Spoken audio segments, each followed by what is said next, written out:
বাবা আবার বিয়ে করেছেন, তাতে অবশ্য সমস্যা ছিল না।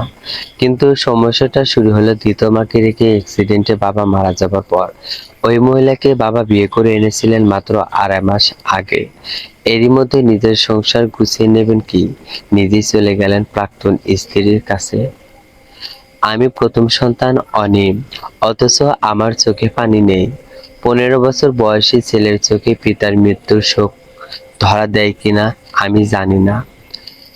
তবে আমার এই মুহূর্তে চিন্তা হচ্ছে দ্বিতীয় মা শায়লা জামানকে নিয়ে। মনে মনে বাবা মায়ের ইতিহাস জপে যাচ্ছে সেই থেকে। পাশে 8 বছরের ছোট ভাই জাবির ফুঁফিয়ে ফুঁফিয়ে উঠছে। এতক্ষণ কান্না করে বুক ভাসিয়েছে, এই মুহূর্তে চোখে আর পানি নেই, শুধু বুকের ভেতর যন্ত্রণা আছে। গোরস্থানের উদ্দেশ্য লাশ নিয়ে যাবার জন্য চাচা খালুরা কয়েকবার করে আমার হাত ধরে টানলেও উঠলাম না। জাবিরকে ওদের সঙ্গে পাঠিয়ে দিয়ে ঠায় দাঁড়িয়ে রইলাম শায়লা জামানের পাশে। শায়লা জামান একবার কান্না করে তো আরেকবার বিড়বিড় করে কিসব হাজিবাজি বকে। তার চেয়েও অধিক কান্না করছেন তার মা রেবেকা বানু। শুনেছি বছরখানেক আগে মেয়ে শায়লাকে তিনি চাকরিজীবী বনেদি ঘরে বিয়ে দিয়েছিলেন। সেই ঘরে মেয়ের সংসার টিকেছিল মাত্র 2 বছর। এরপর কয়েক মাসের বিরতি নিয়ে বিয়ে দিলেন আমার বাবা আমির হাসনাতের কাছে। তার যে পূর্বের স্ত্রী রেখে যাওয়া 2টি ছেলে আছে তা জেনে বিয়ে দিয়েছে। খুব বেশি সহায় সম্পত্তি আমার বাবা আমির হাসনাতের নামে নেই। কুষ্টিয়া শহরে একটি বেকারি শপ, শহরের শেষ প্রান্তে হাল আমলের দোতলা বাড়ি, গ্রামের দিকে সামান্য কিছু জমিজমা। দ্বিতীয় মায়ের পাশে এগিয়ে দাঁড়াতে গিয়ে অনিম শুনতে পেলাম পাশ থেকে 2জন নারী বলাবলি করছে, কারোর কিছুই হবে না, ছেলে দুটোর কপাল পুড়ল, হতভাগা ছাড়া আর কি। 6 মাসের মৈদি বাপ মা দুটোরই হারালো। বউটার দোষ আছে কিনা জানি বইন, আগে ঘরে সংসার করতে পারল না, এখনো আবার আমিরের সংসারও গেল। আমার ওসব শুনতে ভালো লাগছে না। এরা গ্রামের দিক থেকে এসেছে আমার বাবা মৃত আমির হাসনাতের লাশটা শেষবার দেখতে। জীবিত মানুষের খোঁজ কেউ না নিলেও মৃত লাশ দেখার এক আলাদা রকম প্রশান্তি আছে। শেষবার দেখলাম বলার মতো প্রশান্তি। লাশ দাফন শেষে বাড়ি ফাঁকা হতে 2 ঘন্টাও লাগলো না। একেবারে হাতে গোনা 10-12 জন ছড়িয়ে ছিটিয়ে থাকা আত্মীয় বসে রইল বাইরে বসার ঘরে। হাল আমলের বাড়ি হওয়ার উঠোনেও সামান্য জায়গা আছে, তবে সেখানে লাশ দোহানো পানি এখনো ভেসে আছে, বসা যাবে না। আমাকে আর জাবিরকে 2 পাশে নিয়ে সোফায় বসে হা হুতাশ করছেন বড় চাচা আলতাফ। পেশায় সাবেক প্রাইমারি স্কুলের মাস্টার, অনেক আগে এসএসসি পাশ করে চাকরিটা পেয়েছিলেন, কিন্তু নিজের দোষে সেটা হারিয়ে এখন চাষবাস করে খান। শায়লা জামানকে এই মুহূর্তে আর কাঁদতে দেখা যাচ্ছে না দেখে সুযোগ বুঝে তিনি কথা পেরে বলতে শুরু করলেন, শায়লা, তুমি আমার বোনের মতো। আমার ভাইয়ের সাথে বিয়ের 3 মাসও হয়নি। তোমার সারা জীবন পড়ে আছে। আমার 2 ভাতিজারে আমি দেখে ভালো করব। তুমি আছো, থাকো কিছুদিন, তারপর মায়ের কাছে চলে যাও। দাবি দেওয়া কিছু থাকলে সেটাও জানাতে হবে। অবশ্য আমিরের বউ হবার সুবাদে কিছু সম্পত্তি তোমার পাওনা, সেটাও পরে বোঝ করে দেব। শায়লা জামান জবাব দিলেন না। ছোট করে একবার শ্বাস নিয়ে জাবিরের দিকে তাকালেন। জাবির শান্ত ভঙ্গিতে বসে আছে। ওর থেকে দৃষ্টি সরিয়ে তিনি আমার চোখে চোখ রাখলেন। আমিও তার দিকে ফিরে তাকালাম। দুটো চোখের ভাষায় কি প্রমাণ হলো আমি জানি না। আমার দ্বিতীয় আম্মা সায়লা জামান বললেন, ছেলেরা তার মা ছাড়া কিভাবে মানুষ হবে? আপনি শাসন করতে গেলে শুনবেন, বাপ মা মরা ছেলে কেউ নেই বলে যা ইচ্ছে তাই করছেন। এ কথা তো তুমিও শুনবা সাইলা, বরং আরো বেশি শুনবা। এ বাড়িতে তোমার কোনো ভবিষ্যৎ নেই, কিন্তু কথা আমি আগেও শুনছি, এখানে থাকলেও শুনবো, বাপের বাড়ি গেলেও শুনবো। প্রথম সংসার টেকেনি, দ্বিতীয় স্বামীর মাথা খেয়েছি, এসবে এখন আর ভয় পাইনে। সাইলামা আর একটা কথাও বললেন না। জাবিরের হাত ধরে নিজের ঘরে ঢুকে দরজায় সিটকিনি লাগিয়ে দিলেন। সেই সিটকিনি আলতাফ চাচারা বাড়ি ছেড়ে বের না হওয়া পর্যন্ত আর খুললেন না। বাড়ির পরিবেশ ততক্ষণে বেশ শান্ত হয়ে এলো। বড় চাচি, ছোট ফুফা, ফুফাতো ভাই আহনাফ, আমার প্রথম মায়ের বাবা অর্থাৎ নানা ভাই আর দাদা ভাই থেকে গেলেন রাতের জন্য।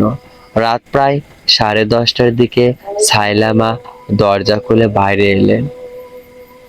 ঢোকার সময় দেখেছিলাম কান্নাকাটি করে চোখ ফুলেছিল, এখন আর তেমন নেই।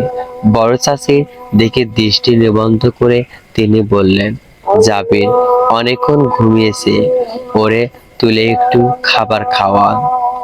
কাল একবার মিয়া ভাইকে আসতে বলে দিয়েন, দোকানের হিসাবপত্র বুঝ করে দিতে। যদি ছাইলা মায়ের এই আবদারে ঘরের সবাই যার পরনায় অবাক হলো। যে নারীর স্বামী নেই, নিজস্ব সন্তান নেই, ভবিষ্যৎ নেই, সে কেন এই বাড়ি পড়ে থাকবে? সাইলা মায়ের চোখের ভাষায় কোনো সংকেত কেউ বুঝতে পারলাম না। 3 দিন পর থেকে সাইলামা একা হাতে বেকারির দোকান সামলিয়েছেন। 9টা 5টা চাকরিজীবীর ডিউটি চেয়েও বেশ সময় পর্যন্ত তিনি দোকান সামলেছেন। মাসে মাসে বড় চাচার কাছে টাকা দিয়ে এসে গ্রামের জমি জমা চাষ করেছেন। আগে বাবা যেখানে জমিগুলোতে 2 আটি লাল শাক লাগাতেন, মা সেখানে ভুট্টা চাষ করাতেন। জিঙ্গের বদলে লাগাতেন বলতেন শশা। বড় হতে হতে বুঝলাম, খেতে থেকে আসা একটা পয়সাও তিনি সংসারে ব্যয় করেননি, সমস্ত সঞ্চয় করেছেন। এমনকি আমার 20 বছর বয়সে একটা দামি ফোনে আবদার করলে সেটাও কিনে দেননি, দিয়েছেন তার অর্ধেক দামের ফোন। শুরুতে তাকে ভালো লাগলেও ধীরে ধীরে কেমন অসহ্য লাগতে শুরু করলো। হিসাব বিজ্ঞানের 2nd ক্লাস পেয়ে অনার্স পাশ করা এই ভদ্র মহিলার উপর প্রচন্ড রাগ জমে। পরক্ষণে নিজেকে সামাল নেই। অত্যন্ত জাবিরকে সে শাসনে কিংবা স্নেহে বড় করেছে, বিনা স্বার্থে নাকি শেষ বয়সে আমাদের পক্ষ থেকে ভরণ পোষণ পাবার লোভে, তা বুঝে ওঠা মুশকিল।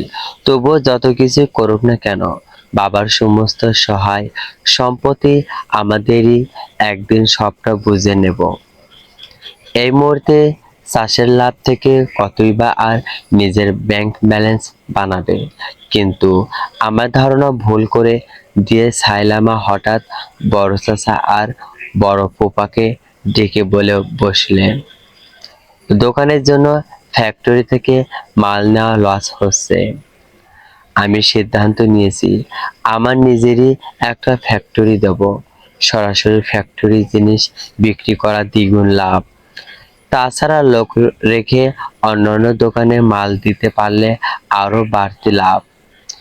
মিয়া ভাই শোনেন, আপনিও ভার্সিটি এলাকায় একটা বেকারির দোকান দেন, মালামাল যা লাগে আমার ফ্যাক্টরির দোকান থেকে নিয়েন।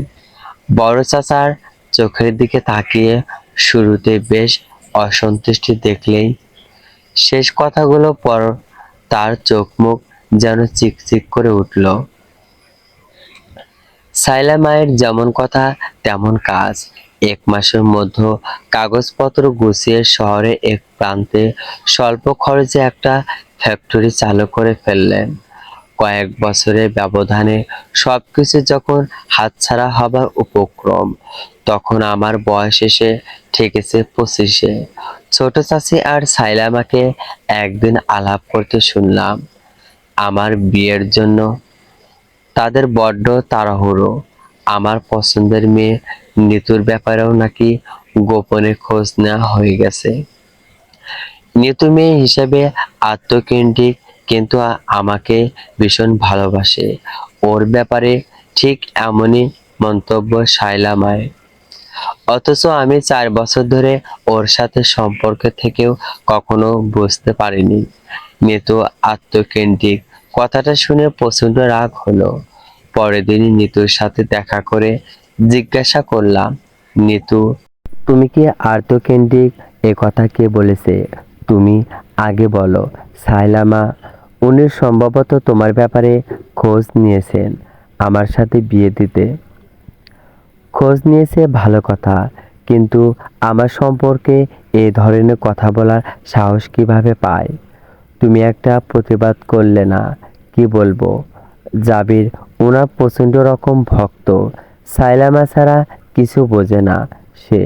আর আমার সাথেও যে খুব একটা আহামরি অন্যায় করেছেন তাও নয়। আমার তো মনে হচ্ছে আমার ভালো চান বলেই বিয়ে দিতে চেয়েছেন। তোমার এসব ঢঙ্গের কথা বাদ দাও তো। তোমার সামনে তোমারই প্রেমিকাকে এসব বলছেন। আদৌ বিয়ে দেবার ইচ্ছা আছে কিনা সন্দেহ। এই মহিলার সাথে একই সংসারে আমি থাকবো কি করে? থাকছে তো তোমাদের অনুগ্রহে। তোমার বাবা মারা যাবার পর একেবারে ঝেঁকে বসে আছে।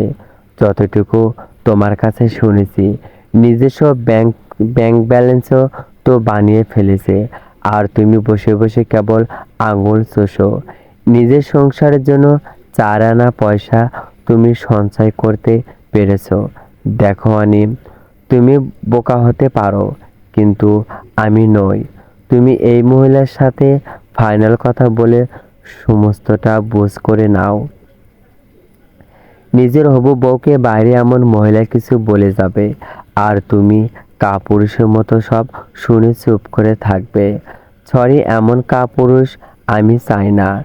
নিতুর কথা ফেলে দেবার মতো নয়। জাবিরকে তথাকথিত স্নেহ দেখিয়ে ওকেও হাত করে রেখেছে। আবার এই স্নেহ ভালোবাসা দেখে আমিও কিছুই বলিনি কখনো। কিন্তু এভাবে চলতে দেওয়া যায় না। বাসায় ফিরে রাতে খাবার বেড়ে দেবার সময় সাইলা মায়ের দিকে তীক্ষ্ণ দৃষ্টিতে একবার চেয়ে খাবার প্লেটে রেখে উঠে দাঁড়ালাম। উনি শান্ত স্বরে জিজ্ঞাসা করলেন, কি হয়েছে অনিম? আপনি নেতুর ব্যাপারে গোপনে খোঁজ নিয়েছি। ছোট্ট চাচির কাছে ওকে আত্মকেন্দ্রিক বলেছেন, তাই না? হ্যাঁ, বলেছি। কেন বলেছেন? আমার এমন মনে হয়েছে তাই বলেছি। নিতু তোমাকে ভালোবাসে সত্য, কিন্তু নিজের বিশেষ সুবিধা করতে না পারলে তোমাকে সে আঘাত দিয়ে কথা বলতে 2বার ভাববে না। তবুও তুমি যেহেতু তাকে পছন্দ করো, তুমি চাইলে নিশ্চয় তাকে বিয়ে করবে। আমার ব্যাপারে মতামত দেবার আপনি কে? আমি আপনার খাই না পড়ি। বাবা মারা যাবার পর এই বাসায় ঝেঁকে ধরে পড়ে আছেন। একটা দামি জিনিস চাইলে তার অর্ধেক দামের জিনিস দিয়েছেন। টাকা পয়সা নিজের নামে সঞ্চয় করেছেন। কখনোই কিছু বলিনি, কিন্তু আর কত? আমার বাবা রেখে যাওয়া সম্পত্তি থেকে রক্ত চুষে নিজের ভবিষ্যৎ বানাচ্ছেন। আপনার নিশ্চয় আগের পক্ষের ছেলে মেয়ে আছে, তাই না? তাদের জন্যই এত কিছু। এতদিন কিচ্ছুটি বলিনি, কিন্তু এবার আমি চুপ থাকবো না। এমন সময় জাবির ঘর থেকে বেরিয়ে এসে হতভম্ব হয়ে বলল, ভাইয়া, মায়ের সাথে এভাবে কথা বলছো তুমি? তুই চুপ কর জাবির। লোক দেখানো স্নেহ ভালোবাসা পেয়েছিস, তাই চোখে আর কিছুই দেখতে পাচ্ছিস না। এই মহিলার চোখে কোনোদিন আমার বাবা মরার শোক দেখেছিস? দেখবি না, কারণ বাবা মরার দিন থেকেই ওর ভিতরে ভর করেছিল আমাদের এই সামান্য সম্পদগুলো আয়েশ করে ভোগ করা। সেটা করেছেন, আর তোকে এমন চেয়েও দেখিয়েছেন যেন এটা দেখে আমিও আর কিছু না বলি। এই যে শুনুন, আপনাকে আমি এখনো সম্মান করি, আর করি বলে উপদেশ দিচ্ছি। ভালোই ভালোই নিজের সঞ্চয়গুলো নিয়ে ফুটুন। কাল সূর্য ওঠার আগেই আমাদের বাড়ি ছাড়বেন। এরপরে যদি দেখি তবে ঘাড় ধাক্কা দিয়ে বের করে দেব। সায়লা মা আর একটি আওয়াজও করলেন না। আশা করেছিলাম ভাঙ্গা ক্যাসেটের মতো নিজের হাতে সংসার আগলে ধরার মতো গল্প পারবেন, কিন্তু করলেন না। না করে ভালো হয়েছে। এরপর কথা বলতে এলে আরও কিছু কথা শুনিয়ে দিতাম। শরীরের রাগ সামলাতে সামলাতে ঘরে ঢুকে নিতুকে বুঝিয়ে বললাম, আজকের পর লজ্জা থাকলে মনে হয় না ওই মহিলা আর এ বাড়িতে থাকবে। তুমি না বললেও আমার নিজেরই ধৈর্য সীমা শেষ হয়ে গেছিল। ওপাশ থেকে নিতু বলল, আগে যাই কিনা দেখো, তার আগে কোথায় কত টাকা নিজের নামে সরিয়েছে এসব হিসাব নাও। তোমার বাবার কষ্টের প্রতিষ্ঠান, সেখান থেকে নিজের জন্য সব আখের গুছিয়েছে। এত সহজেই ছেড়ে দেবে? নিতুর কথাগুলো এই মুহূর্তেই খুব একটা পছন্দ হলো না। সায়লা মায়ের ওপর আমি চরম বিরক্ত, কিন্তু তাই বলে এতটাও চামার নয় যে কারো শেষ জীবনের সম্বল কেড়ে নেব। হাজার হোক, তার জন্যই আমরা দুই ভাই এ বাড়িতে বড় হতে পেরেছি। জাবির মানুষ হতে পেরেছে, সেও তো কিছু অধিকার রাখে।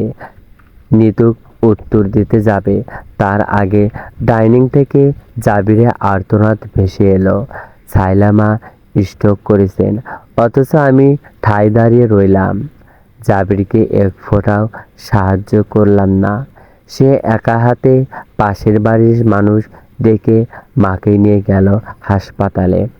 আমার হবার মধ্য যেটুকু হলো, সারা রাত কেন যেন ঘুম এলো না।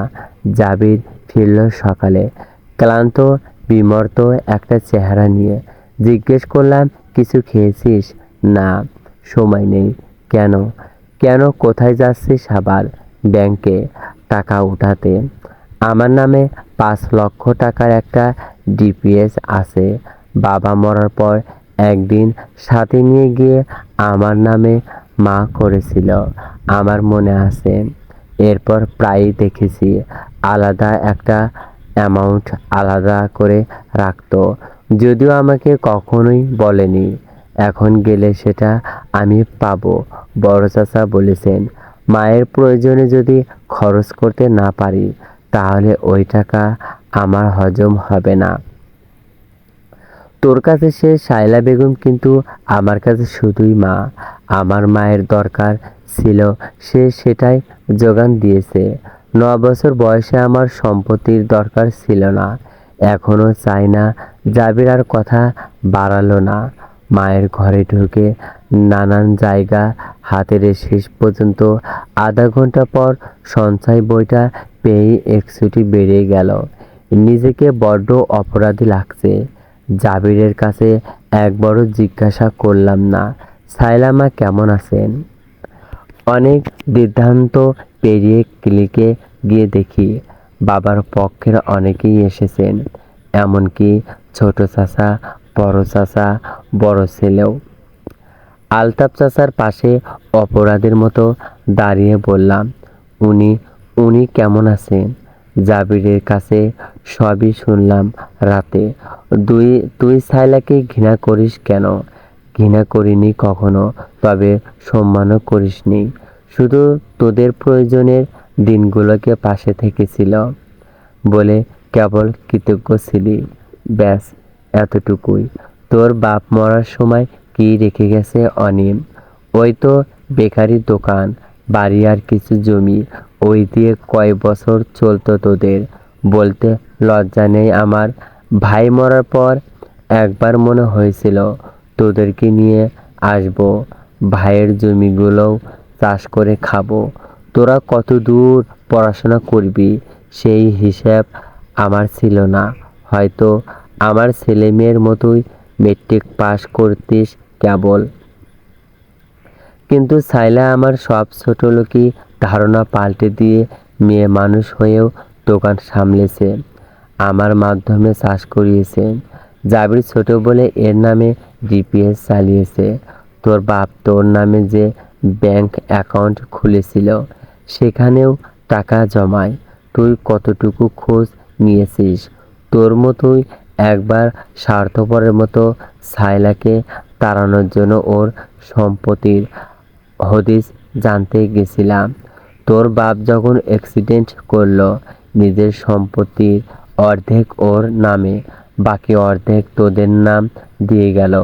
কেন দিয়েছিল তা আজ বুঝি। ওর কখনো বাচ্চা হতো না, এই দোষেই আগের সংসারে বাদ দিয়ে দিয়েছে। লোকের ভয়ে মানুষের কাছে এসব নিয়ে গল্প করেনি। ওই মেয়েটা চাইলে নিজের অংশ বিক্রি করে আজীবন খেতে পারতো, করেনি। বরং সবটাই একত্রে রেখেই, গোপন রেখেই ব্যবসা বাড়িয়েছে। ও মরে গেলে ফ্যাক্টরি উইল করা তোদের দুই ভাইয়ের নামে। জীবনে বাপের বাড়ি গেল না, নিজের বাপের পক্ষের আত্মীয়দের একটা মানুষকে কাজে ডাকলো না। মাঝখানে আমার ছেলের জন্য একটা দোকান উঠিয়ে দিল। তোদের প্রতি ও দায়িত্ব আমিও পালন করতে পারতাম না অনিম। তোরা ছাড়া সাইলার আছে কে? সেই তোরাই ওকে সম্পর্ক আর পরিচয় দেখাচ্ছিস। আলতাফ চাচার প্রশ্নের উত্তর আমার কাছে নেই। নির্বাক ঝড়ে ভাঙা গাছের মতো স্তব্ধ হয়ে দাঁড়িয়ে থাকা ছাড়া আজ বোধহয় আমার কোনো কাজ নেই। জাবির টাকা নিয়ে ফিরে এসেছে। কত টাকা জানি না। নিতু মেসেজে প্রশ্ন রেখেছে, ওই মহিলা আছে না গেছে। অথচ আমি চাচ্ছি আর কেউ থাকুক বা না থাকুক, সাইলা মা থেকে যাক। অসহায়ের মতো চুপচাপ সাইলা মায়ের কেবিনটার সামনে গিয়ে বসি। ভেতরে মানুষটা মৃত্যু কিংবা বাঁচার অপেক্ষায় দীর্ঘশ্বাস ছাড়ে। সেই শ্বাসের হাওয়া এসে ঠেকে আমার বুকটার ভিতর। আহ, আমার সাইলা মা। যদি গল্পটি ভালো লাগে অবশ্যই চ্যানেলটি সাবস্ক্রাইব করবেন। আর চ্যানেলটি সাবস্ক্রাইব করলে পরবর্তী পর্ব দ্রুত আপলোড করার চেষ্টা করব। প্লিজ চ্যানেলটি সাবস্ক্রাইব করবেন, ভিডিওটি শেয়ার করবেন, চলবে। ধন্যবাদ। Please subscribe to my channel.